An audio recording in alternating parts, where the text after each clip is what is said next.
Hi, my name is Christina Seraphin. I'm 21 years old and I'm from Edmonton, Alberta, Canada. I did my DTS in the Sunny Coast in September of 2015, so I've been home for about a year and a half now. How did my life transform on DTS?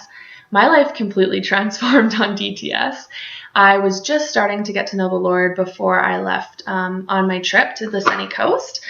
I was not raised in a Christian household, so my exposure to Jesus was pretty much from going to the Catholic Church once in a while as a child and going to a Catholic school, which if you're from Canada really doesn't mean anything. I mean, you have a little bit of exposure, but it's just not a real relationship. It's very religious. And so anyways, so I would just say that when I came to DTS, I completely surrendered all of those things and ways that I'd been living, because I was living a very secular lifestyle, partying, drinking, seeking affirmation in men, the whole works. So coming on my trip, it was quite easy to surrender on DTS, all those things. It was the fear of coming home for myself personally.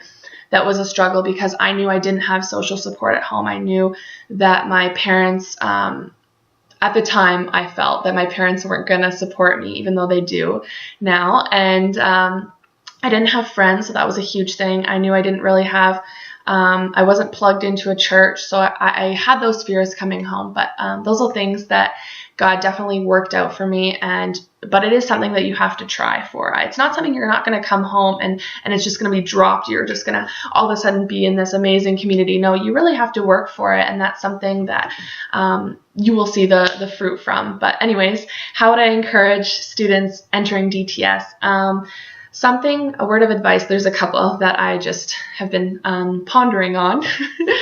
My first one is just your relationships on DTS are so amazing and you need them, and it's really great to pour into other people. But I would just really encourage you that as much as you're pouring into other people, that you're pouring into your relationship with God, because at the end of the day, those people, yes, they might live around you wherever you're from in your cities or countries. But your relationship with God is just something that will really be the rock and stronghold that'll keep you grounded coming home. And so that's something that I'd encourage you to do, is just really be actively spending that time with Jesus. And of course, you're in lecture all day and you're being poured into, but just having that personal relationship outside of lecture and just really hearing what God's saying and allowing him to speak in the mornings or at night or whenever you like to hear from God, but just really seeing him through those things. Another thing is during our Mark Parker week, and I never knew that this would be such a huge influence on my life, but Mark Parker says, when something went wrong on his outreach, they said, "We're getting a story." And that was a huge theme for our outreach, because things go wrong all the time, and things go wrong not only on outreach, but things are going to go wrong when you go home. And so really just knowing to get that mindset to just brush things off and not cry over spilt milk. In the moment it might seem like the biggest deal that something occurred, but just really just washing it clean and just knowing that God has that forgiveness and I can forgive too, and having that spirit of thankfulness and all those things. I would just really encourage you to continue to really live those things. And then this next one is so important. I think this is the most important one. But getting plugged in before you go home. You're going to have a week of debrief and it flies by. You're going to feel overwhelmed, and that's okay. That's good. And it just means that you've learned a lot. So something that really helped me, like I shared with my personal experiences, I didn't have the Christian support at home. So I knew I had to be proactive. Otherwise I was going off the deep end. So before you go home, find a church, figure out where you're going to get plugged in. What do you like to do? What's your heart for serving? Do you like kids? Do you want to work in the kids ministry? Do you have a heart for sex trafficking? Where can you get involved with that? You really need to be thinking about these things, because when you go home, you're going to have that amazing honeymoon feeling, but then you're going to get hit and realize you're not in YWAM anymore. And so, the culture is different unless you have that amazing support like YWAM at home, which is great. But just really getting a mentor, that's something they told us, is I got a mentor and someone you can be honest with. If you feel like you can't be honest with your mentor, then they shouldn't be your mentor, because the real the realness of coming home is you are going to fall and you are going to backslide in some areas, and I'm not saying like you're going to go completely back into the lifestyle, but there are going to be convictions that you had very strongly that maybe you're going to question, and you're going to wonder, and you're going to have to really seek God in those areas. And so I would just really encourage you to, something that I've also been thinking about recently is just find your 5 strongest convictions. That's something that was really important for me. Is if you're taking a year for singleness, how are you going to do that? And making a game plan. Don't just expect that you're going to go home and that these things are just going to stay the same. Like, you really need to be honest with yourself and honest with what you're going back into. So so ways that I did is I got a mentor who was super amazing. And when God brought this person to my heart, I was like, okay, I don't really know if I want this person to be my mentor. She was an amazing lady, but she hadn't done YWAM. So I was like, is she really going to understand what I've gone through? No, you will be surprised. People are very understanding, and she was great. And she helped me walk through so many difficulties and so many things that I was growing and walking through.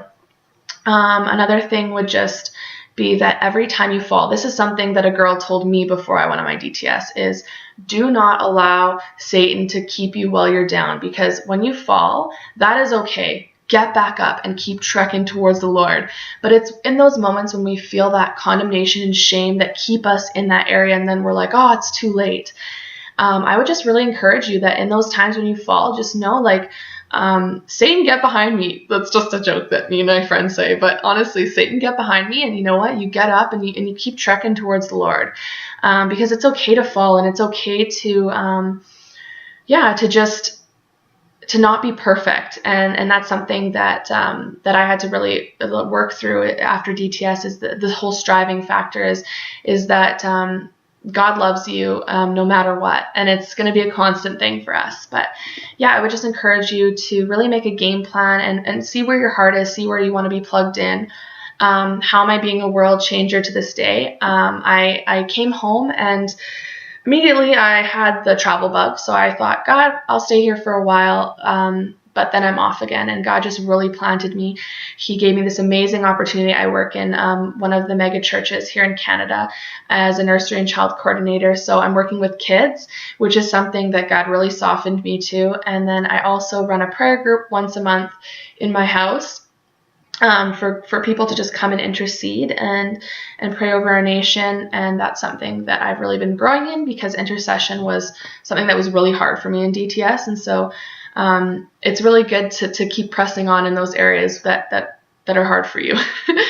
And I also am starting up a ministry that we actually go into the strip clubs in Edmonton, and we just hand out gifts to the girls, and we just love on them, and we continue to have a relationship outside of that area, which is something that's part of my testimony. But so that's kind of the areas that I'm still being a world changer, and continue to pour into young women and minister and just be plugged in, and wherever, it could be something so small. I know when I came home from DTS, I was a nanny for 6 months, and that just really allowed me to learn to be softened and to love kids. I loved kids before, but just to really have that nesting period for myself, where I just read my Bible a lot and I listened to what God was saying, and I got used to what it was like being home. So it looks different for everyone, but anyways, I don't know how long this is supposed to be, and I'm probably way over time, but I really wish you guys the best, and this is going to be the best 5 months of your life, or it was the best 5 months. You're probably in debrief now, I guess, but I just really encourage you guys to keep loving on people and keep loving Jesus. So take care, guys. Bye. I think this is still going.